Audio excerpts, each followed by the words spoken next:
नमस्कार, मी प्रशांत बिसे, शिवसैनिक. आकार यसारे सोसायटी, सायन कोळीवाडा इथे हा एक स्लम रिहॅबिलिटेशनचा प्रोजेक्ट सुरू आहे. आता ह्या प्रोजेक्टमध्ये एक 100 कोटीचा भ्रष्टाचार झालेला आहे अशी कागदोपत्री माहिती माझ्याकडे आहे. आणि आमच्या एका कार्यकर्त्याने त्या संदर्भात ज्या तपास यंत्रणा आहेत, ईओडब्ल्यू, ईडी आणि मुंबई पोलीस कमिशनर यांच्याकडे तक्रार देखील दाखल केलेली आहे. आता हा सोसायटीचा घोटाळा काय, तर याच्यामध्ये जे अपात्र ठरलेले जे सदस्य होते, जे तिथे राहत नव्हते, जे तिथे त्यांचं काही अस्तित्व नव्हतं, किंवा एका रूमच्या डबल रूमचे एका डबल रूम आहेत त्याच्या एका रूमच्या 2 रूम दाखवून पात्र करण्यासाठी ज्यांनी केलं ते अपात्र ठरवलेल्या रूम अशा होत्या. अशा रूम पात्र करून एक रूम 45 लाखाला विकण्यात आलेली आहे. मित्रांनो, अशा जवळजवळ 150 रूम्स एसआरएच्या माध्यमातून, बीएमसीच्या माध्यमातून पात्र करून विकण्यात आलेल्या आहे. बरं, हा प्रताप केलाय कुणी? हा प्रताप केलेला आहे भारतीय जनता पार्टीच्या नगरसेविका राजश्री शिरवाडकर यांनी. राजश्री शिरवाडकर व त्यांचे पती हे भारतीय जनता पक्षाचे पदाधिकारी देखील आहेत मुंबई लेवलचे.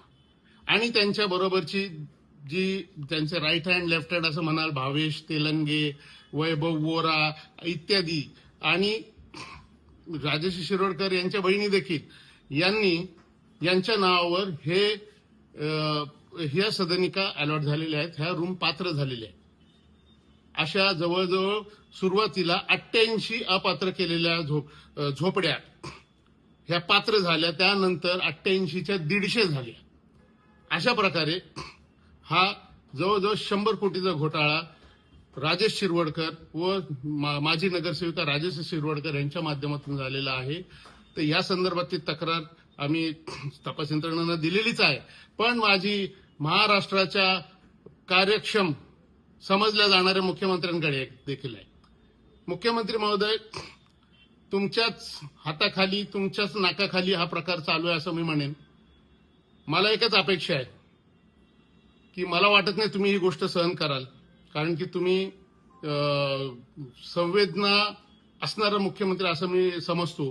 तर तुम्ही ह्या दाम्पत्यावर, शिरवाडकर दाम्पत्यांवर 100% कारवाई कराल आणि योग्य ती चौकशी समिती नेमून ह्या प्रकरणाची सखोल चौकशी करा, की जेणेकरून जे खरंच वंचित आहेत त्या आपल्या मराठी माणसं त्या प्रकल्पामधून त्यांना न्याय मिळेल. ह्यासाठी तुम्ही 100% मदत कराल अशी मला एक मुंबईकर म्हणून आणि एक सायन कोळीवाड्यातला रहिवासी म्हणून आपल्याकडे मागणी आहे आणि एक आशा आहे. मुख्यमंत्री साहेब, तुम्हीच शेवटची आशा आहात. जय महाराष्ट्र.